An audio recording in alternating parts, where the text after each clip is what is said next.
All right, welcome to Speak for Yourself. I am Jason Whitlock. That is Marcellus Wiley. That dude. Yes, sir. Coming up, we'll tell you what last night's incredible comeback means for the Clippers. But we begin today with Russell Wilson, who late last night agreed to a record-setting contract with the Seattle Seahawks. Wilson had given the Seahawks an April 15th tax day deadline to extend his contract. Most NFL insiders believe there was no chance the Seahawks could meet that time limit. Fueled by rumors that Wilson's wife, R&B singer Ciara, preferred to live in New York, Pro Football Talk reported on Monday that the Seahawks had come to believe Wilson wanted out of Seattle and was willing to take less money from other organizations to make that happen. And then, early this morning, Wilson posted this to his Twitter page. Hey, Seattle, we got a deal. Go Hawks. Go Hawks. But I'm going to see y'all in the morning. Good night. Time for y'all to go to bed. Finally, we can go to sleep. That is player-ish right there. I mean, for real. He got drip around his neck, Bay's head on his chest and shoulder, and Russ went full Barry White. Hey, Seattle, we got a deal. I don't know why. Can't get enough of your love, baby. Wow. Russell Wilson and Ciara just wrote the book on how you play this game. Not only did Wilson get a $65 million signing bonus and an average of $35 million a year, he just completely remade his image. He went from the nerdy goofball picked on by Marshawn Lynch, Richard Sherman, and the Legion of Boom, to Idris Elba and Michael Jordan rolled into one compact package. We haven't seen this kind of celebrity makeover since Justin Timberlake rose from the Mickey Mouse Club to Future Sex Love Sounds. Move over, Barack and Michelle. There's a new black royal couple hailing from the Emerald City. This isn't a story about what Russell Wilson did. This is a story about what Russ and Ciara did together. This is Bonnie and Clyde, side by side. Ciara's a rider, Russ is a roller. Whatever he lacks, Ciara's on his right over his shoulder. Wilson was able to leverage the Seahawks with the myth that he was prepared to leave Seattle because of his wife. She made that negotiating tactic plausible. She was the bad guy so Russell could remain the good guy. The Seahawks folded. They adjusted their plans to meet Wilson's time and financial demands. This is a significant moment for Wilson and football. Wilson is the first black quarterback since Donovan McNabb in 2002 to be the NFL's highest paid player. Next year, Wilson's deal will likely be eclipsed by Patrick Mahomes. The mainstream woke media has been pushing out the bogus narrative that Colin Kaepernick's unemployment proves black quarterbacks face discrimination in the NFL and the league's decision-making is ruled by racism. The truth is, there's never been a better time to be a black quarterback if you know how to play the game on and off the field. Russell Wilson and Ciara just wrote the book on it. We should all study it. All right, joining the desk now, former Pro Bowl receiver T.J. Houshmandzadeh. Marcellus, I'll start with you. Does Ciara deserve credit for Russell Wilson's new image and new contract? No, absolutely not. No shots at Ciara, who I truly respect, truly liked as an artist. Even at one time, way before younger days, I was like, man, she is amazing. Amazing. But, you know, I don't speak about somebody's wife, so respect to that family unit. That said, Russell Wilson's image is the exact same in terms of landing in the locker room to the former players, to the people I think who look at him, it's the exact same image. And let's say what that is. Russell Wilson's only cool to people who aren't cool. Like, that's just what it is. He was like that before. He's like that right now. And if you think something's changed, that's probably because you didn't know of Russell Wilson before Ciara, so you think this is something. But this is the same guy. Guess who that guy is? The guy who goes out there and does all the right things and then is going to say all the right things. Just that simple. And I like Russell Wilson. He's not cool. And that's the coolest thing about him. He's not trying to be conventional, traditional, culturally cool. There are a lot of people out there raising their hand and trying to be that person. Hey, Marcellus. We got a deal. He ain't trying to be cool. You don't think that's... He's laying in bed with gold chain. He ain't trying to be cool. You know what? I'm gonna revise what I'm not just kidding. No, I will say this. Look, they've worked together well. Look, there's some image changing, and if you want to say some image changing, it happened more with Ciara than it did with Russell Wilson. Think about her history, her past, being a baby mother, a future, all that kind of stuff. She is now looked at as wholesome, and really a great thing. They both winning. But all you can say for Russell Wilson, what you're going to say, or maybe some people will say is, oh, he's looking cooler. He's trying to be cooler. But guess what? It's landing in the same exact place. And respect for him to letting his wife have some influence, but I don't think it's changing really his image. Yeah, I believe she's helped change in the way he's viewed. When you go back to when he first got into the league, Richard Sherman, I mean, no disrespect at all, but they had me thinking that Russell Wilson was a cornball.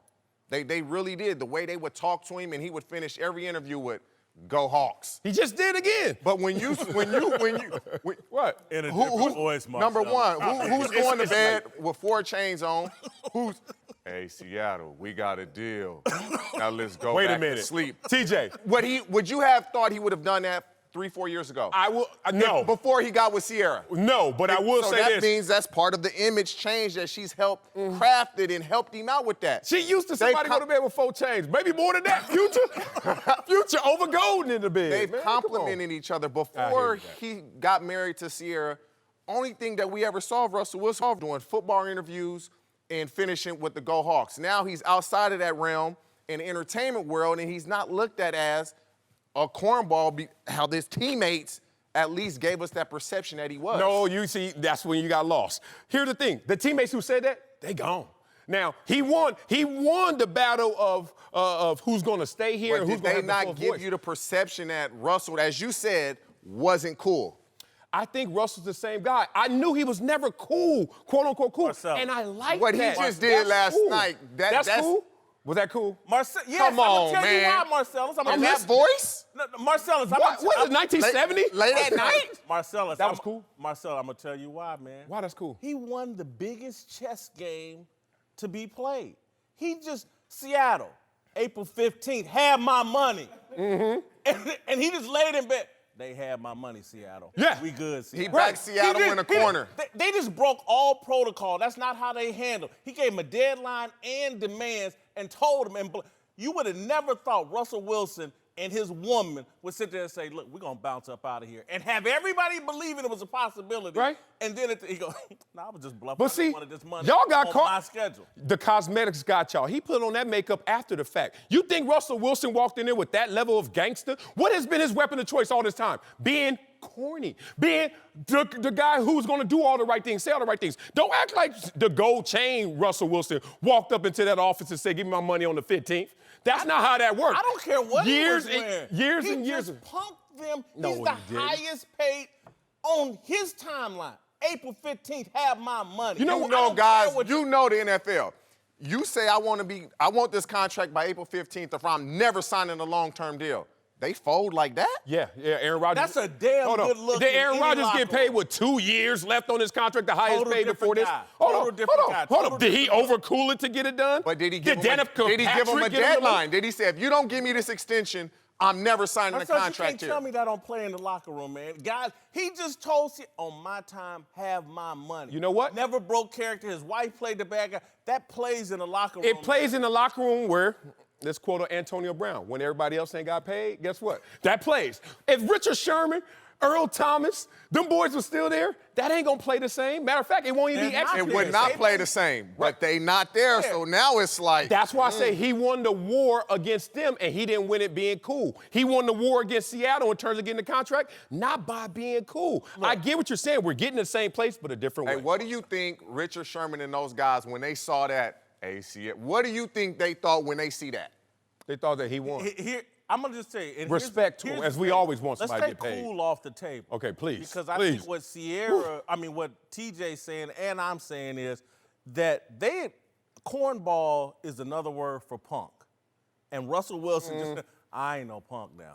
Hold on. And again, that will never be questioned again. Somebody to do the NFL, like that does not happen. You got to do what AB did and go play on some busted team somewhere to get that kind of money. This man is the highest paid quarterback and player in the NFL on his timeline. That's But hold that's on. some player stuff, Marcellus. Let's not conflate all of these elements. One, you can be corny and get paid. And it's okay to be corny in the first place. Like Russell. I'm not saying there's nothing Yes, wrong that with is being so corny. true. But can you give them a deadline and say, I want my money April 15th. If you do not give it to me, I'm never signing a long-term He didn't say contract that. here. He said, I'm going to shelf this. And have we not heard that hundreds of times? He had everybody yesterday. We was just talking. He may leave to New York. He said, I will shelf this until after the season. And he nuanced it by And y'all saying, turned that I into might gangster. take less. Huh? I might take less to go somewhere else, but I ain't taking less to stay in Seattle. All reports from others but him. If he's so gangster, why didn't it come out his mouth before the 15th? Go. Because he played He the can't game. destroy his own image. I He thought played you the gangster. game, I thought you gangster. He played the game. He is. We didn't He say Marcellus. won the Stop it. game, but Stop. stop saying he played the cool game Let and me won ask it. you. Let me ask you this. What? Does he need another Super Bowl to justify this contract? And as much, I think he does. No, he doesn't. He's smart. Now, him, he's smart. Y'all can go about this cool. We left that. We shelving cool and corny. Smart? Hell yeah. He has learned from some of the smart greats of yesterday of how to go after a contract in terms of managing expectations and getting all your money.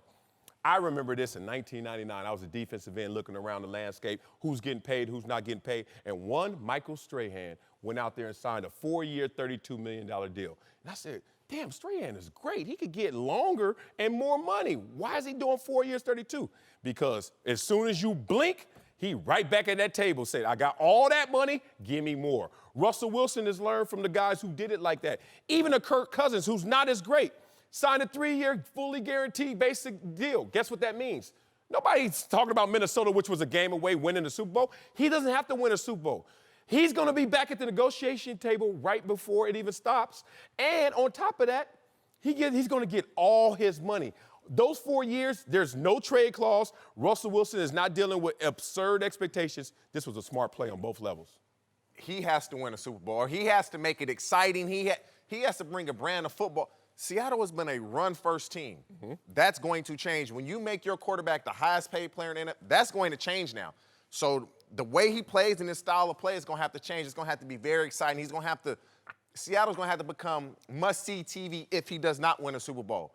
Why? I don't see how. Well, anytime you're given this type of contract, they want that return. And that return is excitement and or Super Bowls. The narrative, though, Marcellus, I think is my argument and TJ's in terms of, look at Aaron Rodgers. Mm-hmm. Nobody's satisfied. One's not enough. Your talent says you should have won more. We just heard Brett Favre say it. Well, again, even without talent, when your contract, you're the highest paid player, the media narrative and the expectations of the fans is, all right, this guy's going to bring us another Super Bowl. He's the highest paid guy in the league. And I just think, again, will Seattle be satisfied, the organization keeping Russell Wilson at this price, whether he wins a Super Bowl or not? Absolutely. Great kid, great quarterback, the whole nine. But will the media narrative start to be, hey, man, you got to deliver. You're the highest paid guy. We need another Super Bowl out of you. I think so. I don't think so. I think the game has changed. One, this is a guy playing with house money in terms of I gave y'all 2 Super Bowl opportunities and won one on the low, on the cheap. So I got some equity built in. So whatever happens, happens. Point. 2, Aaron Rodgers just was given this highest contract that was beat by Russell Wilson. And they hadn't been in the Super Bowl since 2010, 2011. And he takes some heat. But he doesn't take heat because he hasn't won another Super Bowl. They just saying, like you said, can y'all win some more? Can y'all get into the playoffs? You just said that. Like Brett Favre just said they should have won more. And more. He meant Super Bowls. He means they should win another. Look, you can say he meant that, but I think Brett Favre went far enough to say exactly what he meant. He didn't say Super Bowls. That's not that difficult to say Super Bowls. Win more means get into the damn playoffs, just bring right? some excitement. Bring some excitement to Seattle. Don't be sorry. Be Russell Wilson. Exactly. You are box office already. Don't do more. He's already been criticized by his own coach at times. Russell tries to do too much. I don't think now you give him the money and say, now go do too much. I think he's going to have the same expectations and genius move to only do 4 years. Because guess what? He'll be 34 when it's over. Get him again. Aaron Rodgers just got the highest contract at 34. His agent needs a raise. He mapped that on perfectly in terms of the calendar of what to get and expectations and how to manage them. Last point, that when I heard this last night and saw the numbers, it was big to me just because, look, I'm a defender of football. I think there's a negative narrative on football. as it pertains to race, as it pertains to Colin Kaepernick. I think this contract and him ascending to the highest paid quarterback in the league, the first time we've had a black quarterback in that spot since 2002, I think it's a significant moment for black quarterbacks. You know what? I'm not going to lie. I didn't look at it through that lens when this occurred. I didn't even think about the racial component. But in part, it's because I lived through an era and played against Donovan McNabb when he got the $100 million. Dante Culpepper when he was paid and got $100 million. Michael Vick, not only just once, but twice. And here's the gangster of it. The second one was after prison. Whoa, hold on. You got 2 100s and then one of them at jail? Man, right then I was like, this black quarterback narrative is gone. If Michael Vick is able to do that, so when Russell Wilson did it, I was just looking like, okay, that's just another one. But in terms of there's really been that much adversity or resistance to the black quarterback, in terms of compensation, that's long been behind me. Yeah, I hadn't thought of it either. But if you look at it, there's 5 African-American starting quarterbacks. Russell Wilson, Pat Mahomes, Deshaun Watson, Cam Newton, Lamar Jackson. and Lamar Jackson. Now, Kyler Murray and Dwayne Haskins, which they should be first-round picks next week, that's a Dak quarter. Prescott's another starter That's quarterback. a quarter of the league would be black quarterbacks. And so the black quarterback used to have a narrative of, oh, they're really athletic, but they're just not smart enough, or they're just too athletic to play in the pocket. That's changed. So when I saw this contract, I did not even think about it. When I saw the question, I said, you do have a point, that it is significant because it's shown that a black quarterback can not only be a black quarterback, you can lead a franchise, and you can be one of the better quarterbacks in the league. And so, yeah, it has to be significant. For me, I just want the narrative to be to young people, there's great opportunity out there. Play the game the right way, and you can reach Russell Wilson status, Patrick Mahomes status, MVP of the league. Kyler Murray, Dwayne Haskins going to be the first 2 quarterbacks taken in the draft. I think we need to sell the opportunity more than, oh my God, the league is against you. Because these kids will run out there and get that opportunity once they know what's out there. Whitlock and a very happy Marcellus Wiley. All right, joined now by Fox NBA analyst Jim Jackson and NBA champion Matt Barnes. Time now for a big story about Marcellus' Clippers. Say it again. Who found themselves down 31 to the Warriors last night, about halfway through the third quarter, with Golden State starting to think they were halfway to an easy sweep.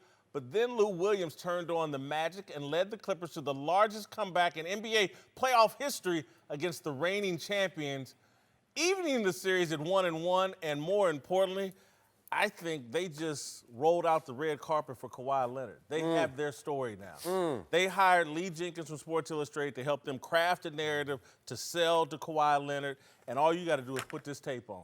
Doc Rivers is back as an elite coach. We got something, a special energy and chemistry around here in the Clippers. All we need is a superstar. Kawhi, get your butt on over here. Yeah, all we need is that cherry on top because everything is there. Damn this, woo! All right, first of all, let me pat myself on the back for 1, being a Clipper fan, but 2, for at halftime tweeting this out. Can y'all understand what I am? The guy who sees this and knows what this is, and that hill wasn't too high to climb. Right where we want them. We were down 23. I ain't gonna lie, I'm a Clipper fan, but damn, in the third quarter, we were down 31. I was like, that ain't what we wanted. But we started to climb. Uncle momentum started to come our way. We know how that goes playing sports. There are 2 scoreboards, the one with your eyes and the numbers, and the one we feel in our heart, the energy, that momentum. We started to turn the tables. Here's the thing that's beautiful about this in story. LA Rams went 13-3 this year. There's another team in LA called the LA Chargers that went 12-4. Kind of unnoticed. A lot of people didn't know that. Looked up and was like, oh, man, they're good, too. Let's root for them in the playoffs. They won the first game against Baltimore. Hey, let's really rally for them. Put some respect on the Chargers' name. But then they went out against New England. And the way they went out against New England made people say, man, don't put no respect on their name. The way that you go out, even if we lose this series, means so much to Whitlock's point. We're going to go out with a fight that makes a Kawhi, a KD, whoever it may be, say, if I join that team, all I got to do is add water because they are ready to go. The ironic part is that this Clipper team from the beginning, Sam Cassell's a good friend of mine, they were talking in-house about how this team is different. Not to take shots at Blake Griffin or DeAndre or Chris Paul. Before they traded Tobias, it was more the unity within this group. Doc Rivers said this after the game last night. When I take a guy out, I don't have to worry about it.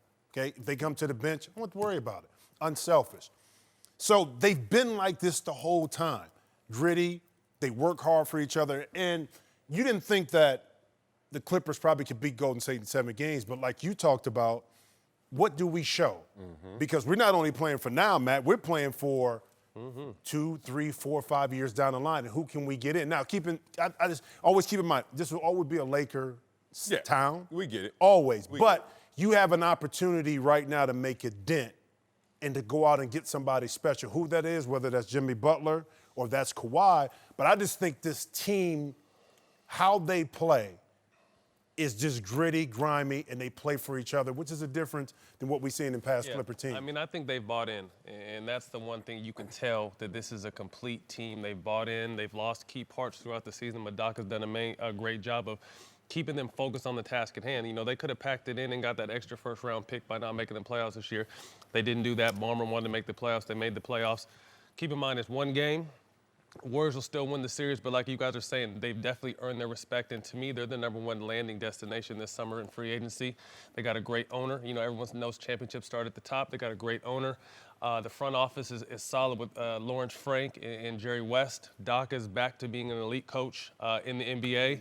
And everyone has bought into their role. Doc's main thing he used to preach with our team, be a star in your role. We had too many egos on our Clipper teams that were good enough to win a championship that kept us away from our ultimate goal. This team has no egos. You add a superstar, they have room for 2 superstars, and you're in instant contention for a championship. Let me ask you this, though. The culture is there. Different. Who you add next is very important. Yes. Because if it's a Jimmy Butler who's had issues in Chicago, Minnesota, and a little bit in Philly, Right. is that the component want you want with the Clippers, even if he's a top tier? You don't. You see what I'm saying? What if you don't get Kawhi? Okay, so, I mean, the next move is so important to where the Clippers go to keep this momentum because they can't sustain this right here with this group. They're going to be fine. But if you're talking about taking that next level, you need the right superstar. The whole key, I think, is what Matt be a star in your lane. And Doc Rivers accepting his lane. I'm just a coach. Now he's a superstar again. When he was trying to do too much. When we were there. Yeah, and so now he's a star in his lane. And I think Matt's other point, Jim, is I think any of the top free agents should want the Clippers first. Oh, yeah. That's what I come away with last night. And I don't care if they get blown out the next 2 games. Don't matter. This thing right here is an energy of its own and just a message you can ball up and send out.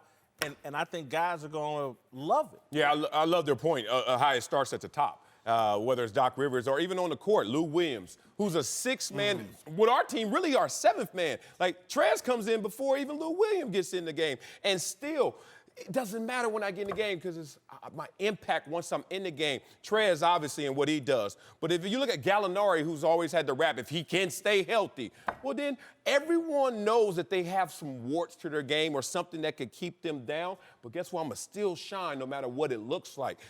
Kawhi is the only one that I really see fits this team perfectly in terms of mental makeup. Right. But I don't know if that's necessary. Maybe to get to the next level, we're going to have someone who's like got that star quality and star potential and going to come with them star issues. But because the core of this team is so strong, as we always say, the locker room is so strong, let him be him, but he's going to give us our buckets, and then we can still bring him into the fold and make him part of it. I would say this on Jimmy Butler's defense, too, and I love Jimmy. I think if he does come here, and you understand this, the toughness in which this team plays with kind of matches what he talked about, probably what he lacked in Minnesota.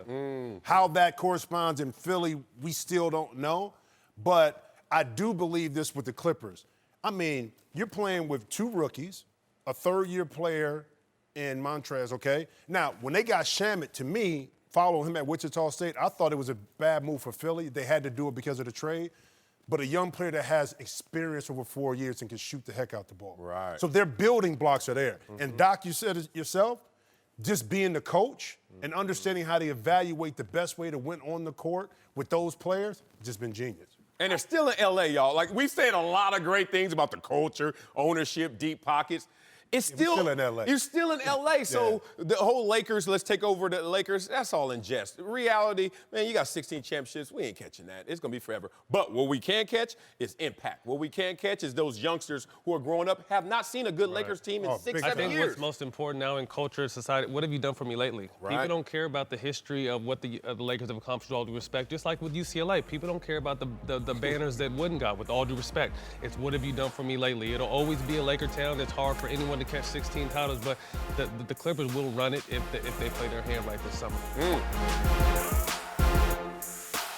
Let's return to the Warriors, who not only blew a huge lead and lost to the Clippers, but also lost Boogie Cousins, with multiple reports confirming today that Cousins did tear his quad when he went down last night and is likely done for the playoffs.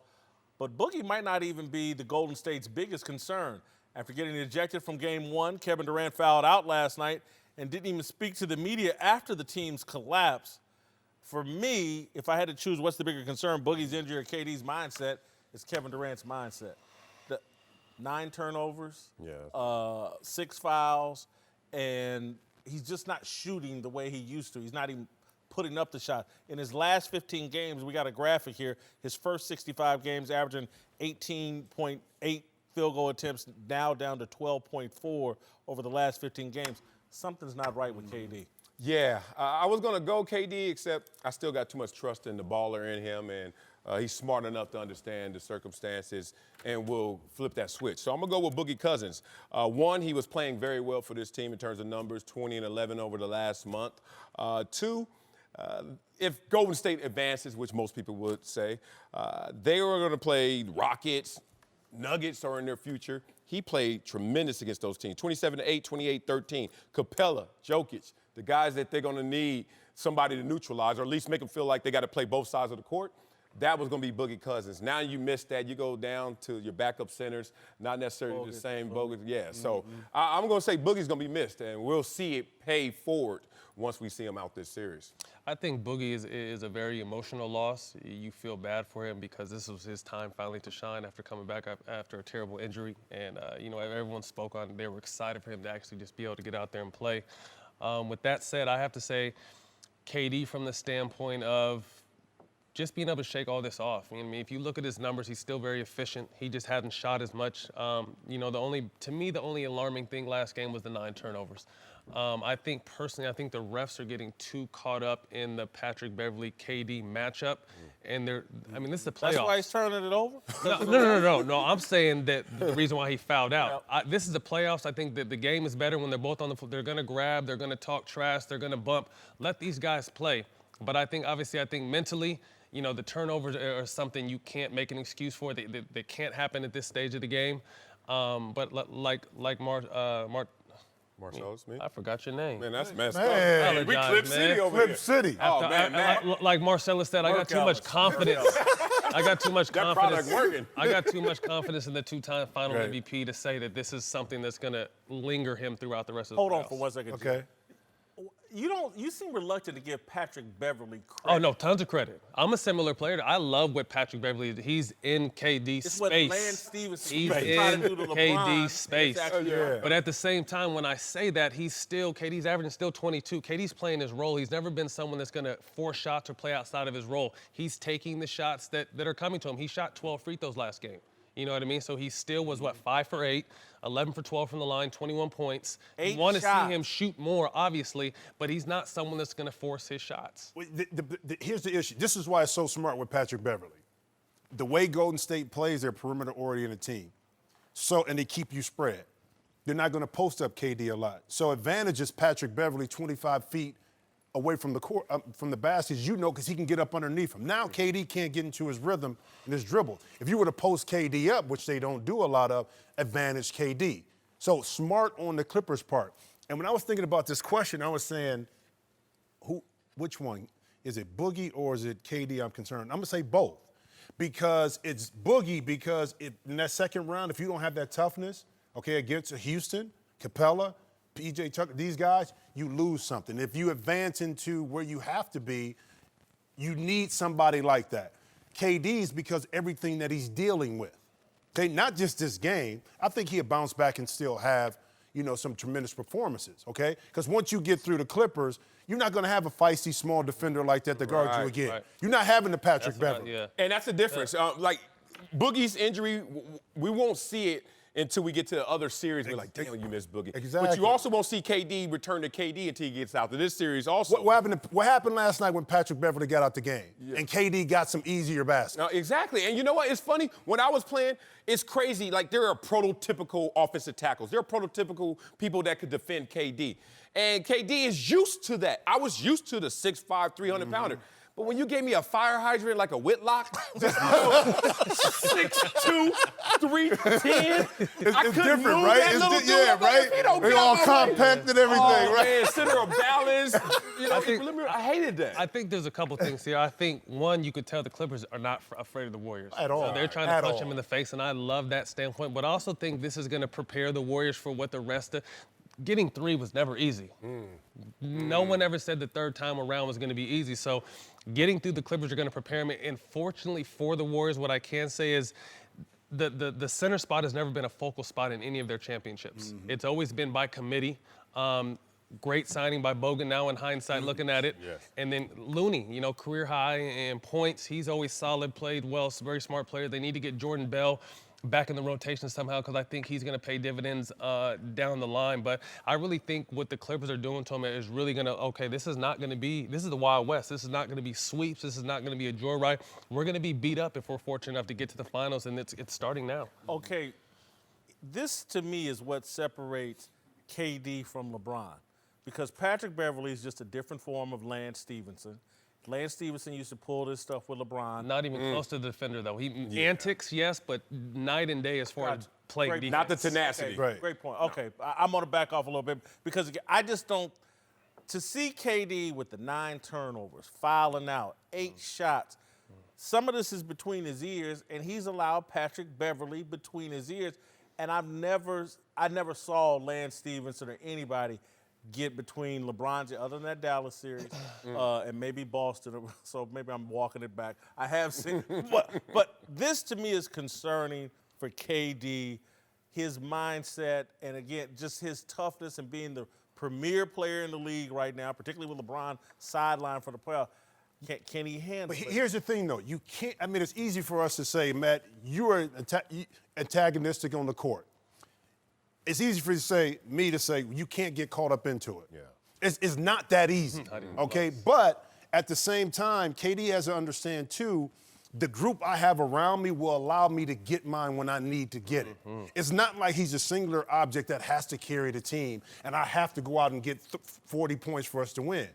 So you have to kind of take yourself and remove yourself from that aspect of it because you can still be effective, against Patrick Beverley. You got to pick and choose your spots and utilize those other guys you got on the court to get you those easy baskets because going back and forth is only playing into the hands of what they want you to do. And he's still averaging, 21, 22 points a game. He's still shooting over 50%. He's still shooting 90% from the free throw line. So I agree Patrick Beverley is doing – 3 more points last night. You're absolutely right.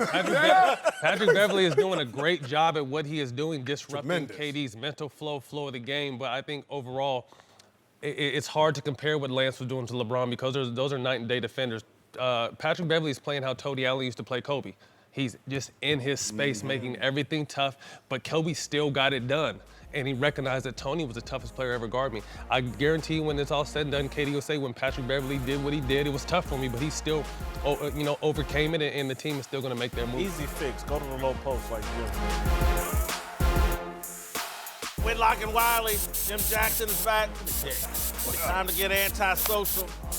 Darnell.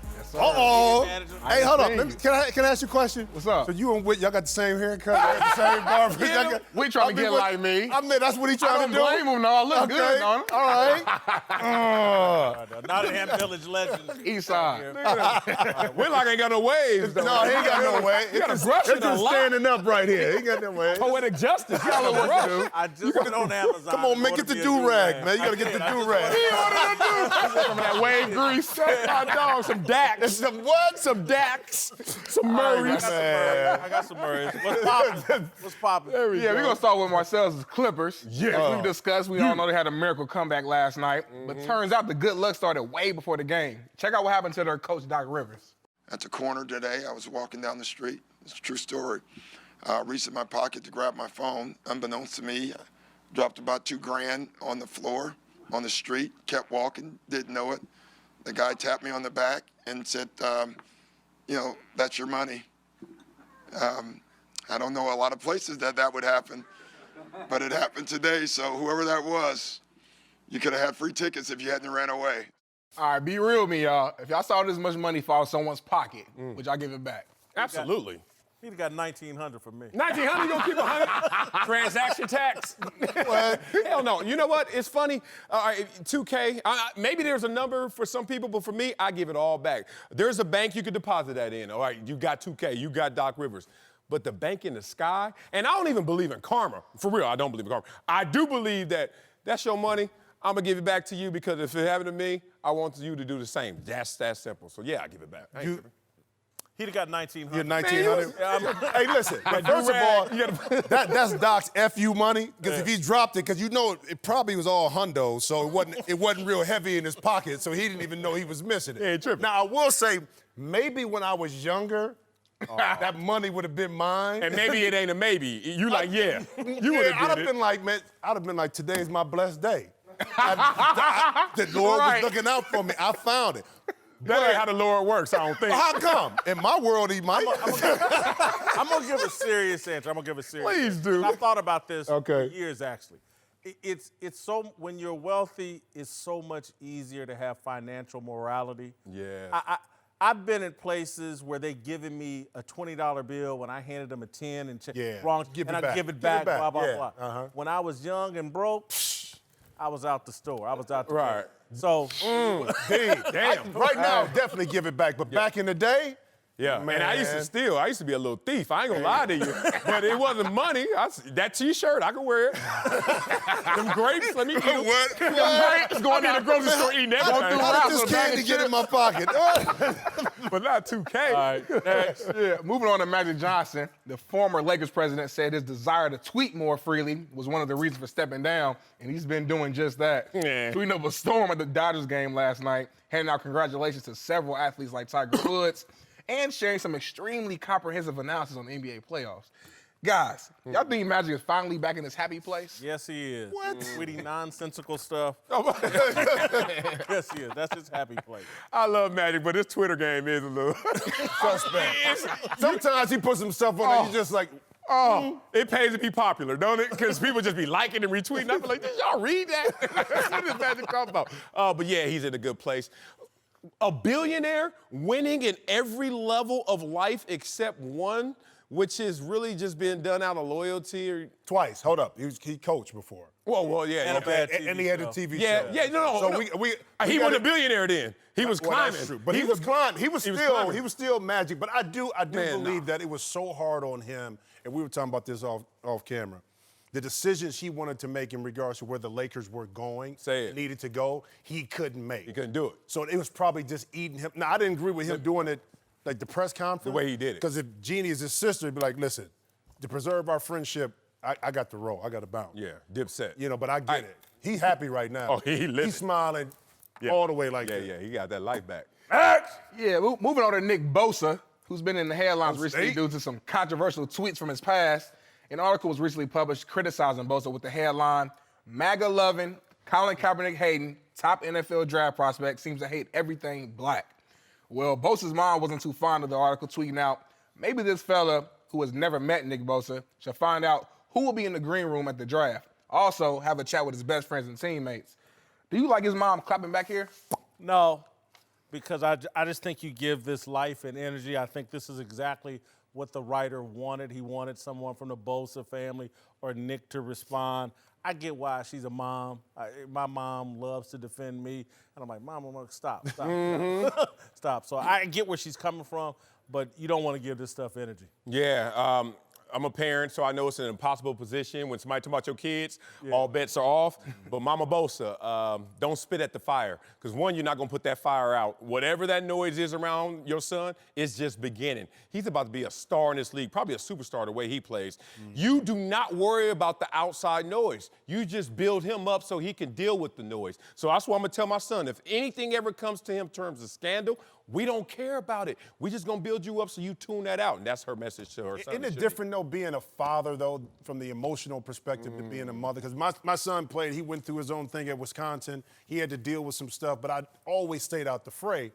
But it seems like from a mother's perspective sometimes, not to say that fathers don't do it, but a mother is more emotionally tied to that. That's And real. she's like, enough is enough. But like you said, Whit, all it's doing is just flaming the fire even more. Right, yeah, People true. continue to talk about it. My mama put hands on people before. Like, Did she? Pre-social media, thank God. But yeah, put hands on people for talking about me crazy. So, yeah, I get it, the emotion. My dad always stayed up out of it. So I understand. I wanted my son to figure it out because he would have to deal with it rather now when he was playing in life, whatever he had to do. You got to navigate your way through the negativity. Preach. And I can't always be there for you, so figure it out. That was just me. I used to have parties in Kansas City at my house, and my bosses would come, and I would have to separate my mother from my boss because, you know, if she didn't like something, she wanted to mouth off. So mothers are different. Right. That's why they're special. Ain't gonna fire my son, then. Time now for Darnell's question of the day. Take it away. All right, guys. So yesterday, President Trump tweeted out that he will be presenting Tiger Woods with the Presidential Medal of Freedom. And I want to ask you guys, do you think Tiger deserves this? It's tough for me. Really? Yeah, real tough. Active athletes haven't received this award. And so it's tough for me. Well, I'm gonna help you. Yes, he deserves it. Give him the roses while he can still smell them. Don't wait till I'm retired or maybe I'm even gone and then y'all be like, oh, you know what you get? Presidential Medal of Freedom. And look, the list of golfers, even though they weren't active, Arnold Palmer, Jack Nicklaus, Charlie Sifford. Does Tiger fit in that camp? Absolutely. Well, then give it to him, damn it. Let's just change it. Give it to him. Well, that's his boy anyway, Trump is. They play golf together, live by each other. That's real. So, I mean, it's a connection there. And I mean, for Tiger, the redemption story and everything we talked about, he's such a different person in a different place in his life. The appreciation now, I think, for the game, his family. Look, we all make mistakes. I don't condemn him from what he did. It was wrong. He knows it. But I was just happy to see where he's at. Does he deserve it? He deserves a lot more. But he had to go through all of this over there to get to where he's at right now. So why not give it to him? I guess my thing would be, look, Trump's going to be in office for another year and a half. Did he have to come out with this immediately? Well, yeah, the impact after the Masters. Trump riding the way he want to ride. What he doing? That's injecting himself into a non-political event. And? Again, That's Trump. That's what I'm saying. He could have waited for a year later, next year, to announce this or to say he's going to do this. I just didn't. Right now, as an active player, and again, look, man, I love Tiger Woods. He can get the Whitlock Medal of Freedom every day of the week. But some of his wounds are self-inflicted. Yeah. And, you know. Well, what do they say? It's never the wrong time to do the right thing. So, you know what? It's the right thing to do. He embodies the American dream, and not just his redemption story. He was a 2-year-old. Y'all remember that little cute little dude with the big eyes and was golfing on TV shows? And he took that and didn't get caught up in the sauce and became Tiger Woods, then fell off from where that was, and then is now building that back. I mean, I think that's inspirational to all types. But Trump is really good at this. You see this? Pop, hit you over here. Okay? With all the stuff that's going on politically and everything that's going on with the investigations, every now and then he'll pop something in there so you just won't even talk about it. And now we're talking about this. Yeah. Okay? And then it may circle back around and he'll do it again. The thing I do love about it is that Tiger's weekend, and particularly on Sunday, again, I think Colin talked about this yesterday. It's one of the few times in recent American history where we all were rooting for the same team. That was a great feeling, and so if Trump's trying to celebrate that, I guess it is the right time. And again, he does deserve it. It's just a matter of me of timing. Yeah. I would have waited a year. Whitlock and Wiley, Jim Jackson, and TJ Houshmandzadeh are back. Time for our rewarding performance, sponsored by the Spark Cash Card from Capital One. Let's move to Tiger Woods, whose run to a 5th green jacket captured the attention of the world this weekend, including another sports icon in the later stages of his career, LeBron James, who tweeted his congratulations on Sunday. Both of these guys are generational icons, and both are chasing icons of an earlier generation. Both over the past year, Tiger seems to be gaining momentum in his pursuit of Jack Nicklaus, while LeBron's chase of Michael Jordan appears to have stalled out. Question here is, who will have a better final chapter, Tiger or LeBron? I think it's kind of obvious just because Tiger's already written the first 500 words to his chapter with that Masters victory, and LeBron's staring at a blank page right now. Yeah, I mean, this is obvious. It's Tiger Woods. One, LeBron kind of disqualifies himself in terms of how much more he wants to gain in his final chapter when he goes on the shop and says, look, I'm already the GOAT. You know, after I won that series, we're down 3-1. So, okay. And for me, he's a GOAT for me as well. So I understand that he's like, I'm not catching Jordan. So I already caught You think Jordan. he's better than Jordan?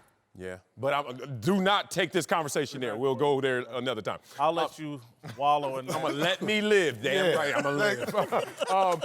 But he also has said that I don't have anything else to prove. Like, when you hear that come out your mouth while he's still playing, even though we know he's going to give full effort, he still is kind of like thinking that I'm at the top. Like, I'm Jack Nicklaus, whatever you want to think about that.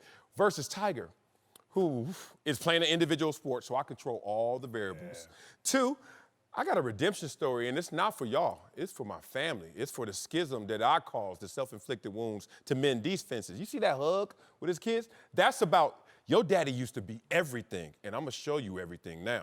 And this is who I am. So he's on a mission, where LeBron's mission doesn't seem like I am, because it's mission accomplished. So I say it's Tiger. Or he's giving up. Yeah. You wrong. To me, it has to be Tiger just because he's going to have so much more opportunity. He's going to play golf a lot longer than LeBron's going to play basketball. He's 40 years old. LeBron's going to play 3 more years. Tiger's going to be in his prime. Tiger going to play to the 50s. He got back Masters. issues. Yeah, and he's had them. And he just won the Masters with a back issue. Got a fuse back now. So he's going to play golf a lot longer. Oh, yeah. And he just won the Masters this past weekend. LeBron at least is going to have to win another championship. And I hope I'm wrong, because I'm a Laker fan, so I would like to see the Lakers right the ship and get this thing on track. But when you look at it, I don't think it's even close. Right. It's Tiger Woods. But yeah, what's attainable? I think you brought up a great point. Individual sport, which he controls a lot of, Tiger Woods, compared to a team sport in which LeBron needs the help to try to win.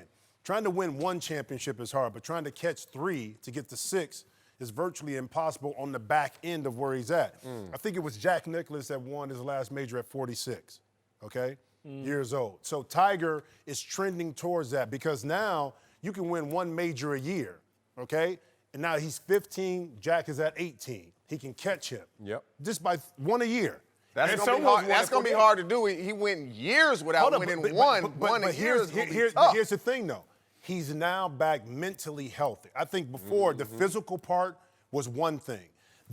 My biggest thing with Tiger was, can he get through 4 days of the grind mentally to win a major? And he proved that he can do it. He can the mental part of it. He remembered how to play the game smartly, and he had confidence, and he went out and executed the shots he needed to execute at the time he needed to do it. And I'll give you a prime example. Number 12, Koepka in the water. Yeah. Molinari in the water. 4 to 5 dudes in the water. Said, I'm going they're pin hunting. You know what he said? Jack Nicklaus set up this hole. The safe was in between the 2 bunkers. I'm going to put it there, and I'm going to putt for par. I'm going to walk away with a par. Get that. That's the memory he has. And you know, it's crazy. Someone's won a major at 48, so Tiger is not even thinking that. That's Jack. I'm talking about guys who are less than Jack won a major at 48. So here's the thing. LeBron came to L.A. thinking he was going to have another star with him, whether it was Paul George or whoever, and Magic Johnson.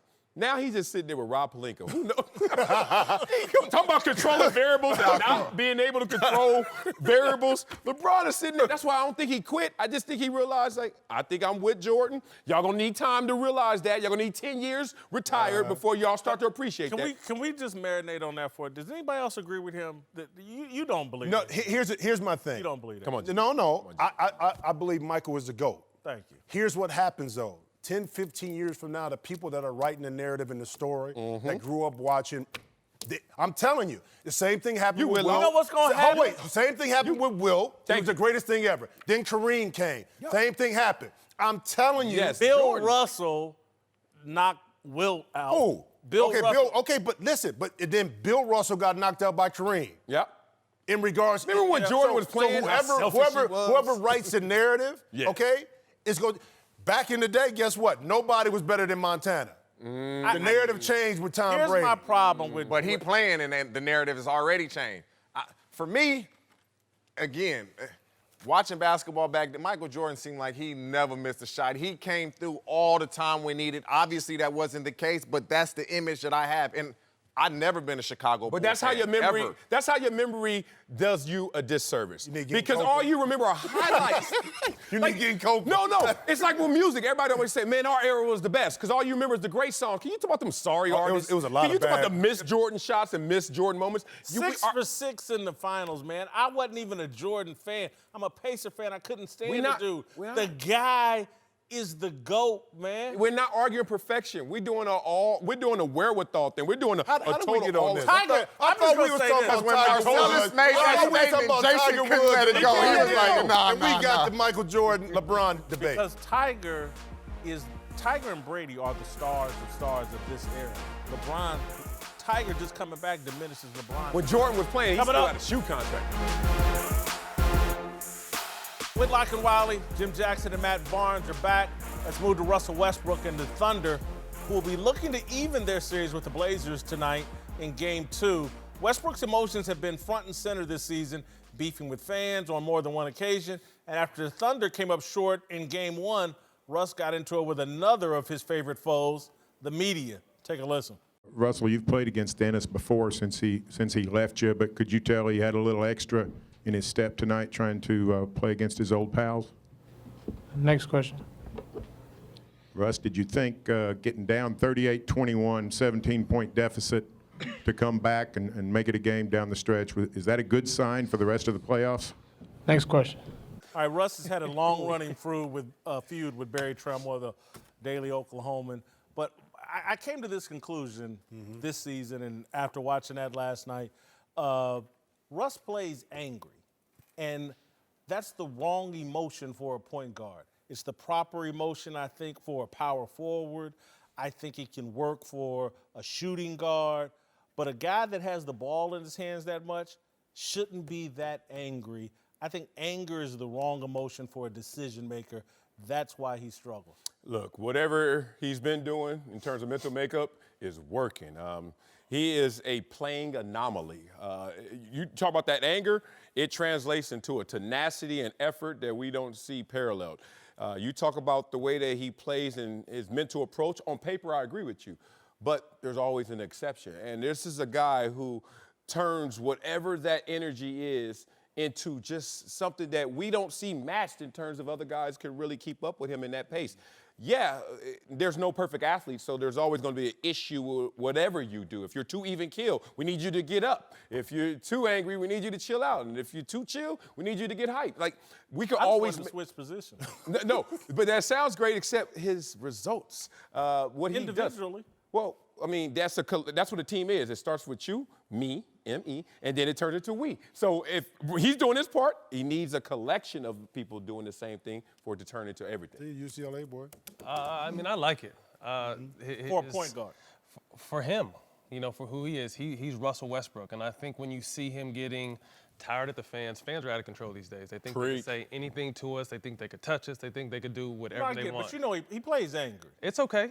That's the edge he needs. He's always had a chip on his shoulder. He didn't even start at UCLA. He was, not really highly talked about, not highly recruited. So that's been his MO to get here, and I think he makes a triple-double look so easy these days that we forget that this is a very hard feat. A lot of great players never accomplished that, and he's averaged it the last 3 seasons. So I think him getting tired of the media, and this is no due respect, but sometimes they ask dumb questions. And if you have a beef with somebody, you don't want to hear them talk anymore. You're just tired of hearing them talk. So let me just pass. I'm here. Well, Take the ball out of him. I'm agree with you on that. A lot of times we question the IQ, a lot of times, of Russell Westbrook running a team and being a point guard, which is okay because at UCLA, he wasn't really taught how to play point guard. When he came into the league at OKC, he wasn't taught how to play point. He has I'm a player mentality. I just want to play. I happen to play point guard. Right. So he doesn't have the Magic Johnson, the John Stockton, Isaiah Thomas, Steve Nash of a point guard, okay? So, but we're judging him because he plays that position on the decisions or non-decisions that he makes. Sometimes Russ can frustrate you. But is that But condemning right now in Hold today's up. NBA is positionless? So who cares? And that's my point. But here's the thing. I think you do need to quell, I think, sometimes the emotion when the game gets tight. Time and place. Because that emotion can spill over to making the wrong decision at the wrong time. Oh, it's blinding. Okay? That emotion so is blinding. I do think that has to tweak a little bit in order for them to win big. But you can't take away who he is. Because that emotion drives everything. I think the decisions have to be made a lot better, especially in critical situations. But Russ is who he is, man. A two-guard. Playing point guard. Right. Yeah. Again, No he question. has the wrong emotions for the point guard position. That's not some bold condemnation of Russell Westbrook. I have the wrong body to be a swimsuit guard. That's those are just But facts. is that equivalent to like a really emotional person playing quarterback, right? In regards, if you're really emotional. Well, what how is does Tom Brady when he curses his coaches out and his teammates? But he's Is still, that not emotional? Hold up, but he's not. That's not Russell emotional. Well, there's nothing But Russell I'm just saying. emotionally. But can you equate it to the same thing though? Well, in in regards football, to that? they always say the defensive side of the ball It's the should be an emotional side. emotional Right. side. John Randall's and Right. those types. And then offensively, you're supposed to be a little more cerebral and cognitive instead of just emotional. Exactly. I respect that, but there's always an example of the opposite and the outliers. And that's what you got to respect about him. He's an outlier in this situation. You can't get him ignited like that without giving him all that fire. Maybe it's not in the But context who's saying of. turning off the fire? I'm just saying switch positions. But Again, then. he does. Again, they could have played you inside at defensive tackle. They played you at defensive end. It made more sense. Yeah. And so him playing he would be a better two guard, and the team would have a better chance of winning if they took the ball out of his hands. He plays. But he plays off the ball sometimes. But I get what you're saying. No, he has the ball a lot. Oh, of course. That's why KD left. But I like they it. had an angry point guard. I do like him at times when Schroeder has the ball. Right. And he initiates an offense on the wing where Russ can either make a decision off the pick Off and the roll, second side of off the- the second. When the defense switches, now Russ can take advantage of it. So I do believe, now it goes back to coaching too. And I said this before, and Scotty Brooks was my man. But Scotty never implemented any kind of accountability early on. So Russ just ran with it. Billy Donovan right now, Russ just ran with it. You make an adjustment to put your best player in the best position, and sometimes it is off the ball. His mindset and temperament make him who he is. So if you take that away, we don't know who we have out there. You know who we might have? The second coming of Michael Jordan. Michael Jordan played angry. Not as angry as Russ, but he was an angry little fella. Kobe Bryant had an edge to him, an angry little fella sometimes. At two guard, this dude is trying to play Magic's joyful position like he's Michael Jordan, and it's not working. Well, it worked at effectively as it could. 3-season triple-double. Triple-double. Yeah. And a finals appearance. Give him something. And a finals He appearance. could be no a rings. great player that never. Before we go, I'd like to offer some advice to Zion Williamson, the Duke star who yesterday announced his decision to enter the NBA draft. Don't change. Stay humble, joyful, classy, boy next door. Don't bathe yourself in tattoo ink to fit in. Don't bend to the wokeness of social media. Lean into the traditions and culture of sports, not hip hop. In a couple of months, you'll be the most important player to enter the NBA since LeBron James joined the association in 2003. You can carry his torch and lift the league higher if you learn from his mistakes. LeBron was a good king, but he failed to ascend to his highest level as a basketball ambassador. He polarized as much as he mesmerized. Like the Mad King, Allen Iverson, King James took his cues from Jay-Z more than Magic, Larry, and Michael. What I mean by that is pop culture influenced LeBron's decision-making more than sports culture. And that's the primary reason King James never reached Air Jordan's level. It's the primary reason, despite the finest collection of individual talent in league history, the NBA has grown stale and in need of remodeling. Zion, your games at Duke consistently drew larger television ratings than NBA games broadcast on ESPN. You are the future. You can be the force that sets the game back on its proper course. You can be the next Michael Jordan. You're both kids from the Carolinas who played for legendary and beloved college coaches. You were college superstars and household names before entering the NBA. You play above the rim and with a contagious energy. You have a universal appeal that can't be learned or taught. Sports, particularly team sports, are meant to bring us together. They're not platforms for division, polarization, and political debate. They're platforms that exemplify humans can put their differences aside and work toward a common goal. Muhammad Ali was a once-in-a-lifetime exception, born into a unique time and forced into a very unique situation.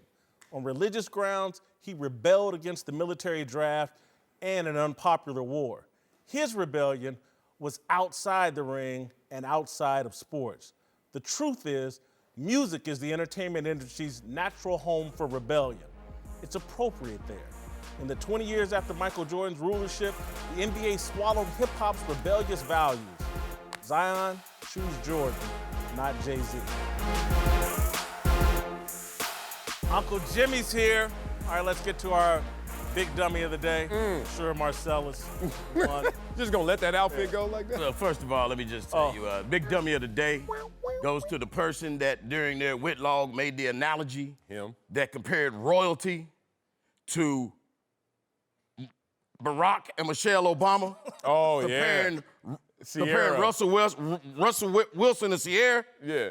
Man, don't you never disgrace. What's in that glass? Hey, don't Can you never talk? disgrace royalty like that. Russell and Sierra's royalty. Don't you never do that again. Oh, wow. You big dummy. Russell and Sierra royalty. Here's a highlight from our discussion earlier about Russell Wilson and Sierra. He drunk. Russell Wilson and Sierra just wrote the book on how you play this game.